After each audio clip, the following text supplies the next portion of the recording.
Bancada CNRT considera revisão Constituição RDTL la os prioridade. Chefe bancada partido CNRT patrocínio Fernandes Atete, revisão Constituição RDTL la os prioridade tama bancada CNRT foculiu o insa ajuda governo executa programa Sira, mas be CNRT na fatim pronto a tu discutir. CNRT, bancada CNRT, hari katak inisiativa Sira tu loka discussão Sira na bane normal, né, bot nebe ia fatin para tu loka na fatin discussão ba público para depois o todo bele hari katak ema todo bele identifica licos saída maga ita precisa tu hari pa na ba mas né lá os assuntos ida nebe para tu lori mai katak para bancada do governo né tu lá com energia toma, que sai energia toma para depois a tu bade tem ba, mas ia buat palu nebe é mais urgente, mais prioridade ia tempo hirak nenya larang ke a bancada precisa hari para depois a tu bele hanu sama que ia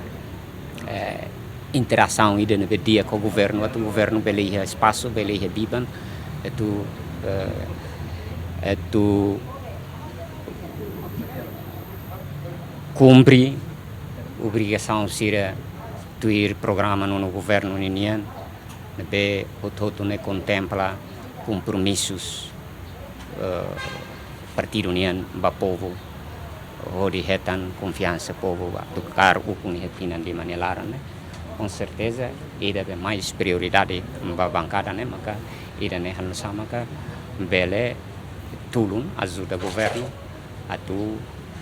realiza nomos cumpre compromisso ser nebe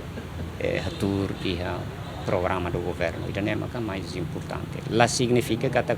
bancada se lá é vontade a tu halo movimento sira ba entendimento ba consenso sira mas kata ida ne lá os bot nebe tem que halo bancada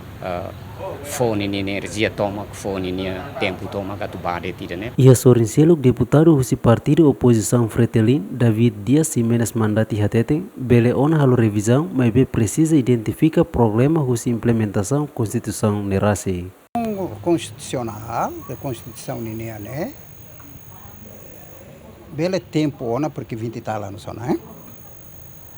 mas be problema ne be o foti questão maka ita tu revesa ida ne be mak salah ida ne be maka ita precisa hadia ita la bele halu fali hanesambe boti de bela tuirbe itene hakar ite leine mak tuir fali itene hakara lai lei né forma de vivência e a sociedade idan para ita tu respeita malu agora constituição né lei ina nebe atu regula programas gerais fundamentais nebe atu conduz sociedade idania vida rotam questões jurídicas nebe sociedade nesse ramos Niama kan mudar lei nebe asliu e a hierarquia da lei qual é né niduni ita bele concorda a tu halo revisão mas ita tem que ramoso matéria ida nebe a tu halo revisão ida nebe bele tama iha preocupação a tu rever Seminário Revisão Constituição nebe halau e a quarta né hanesan oportunidade ida a tu halibur ideia crítica sira ligado à implementação Constituição durante tinan ruanulu nyalarang a fuen Timor Leste hetang independência Mateus Romário Celina Lopes GMN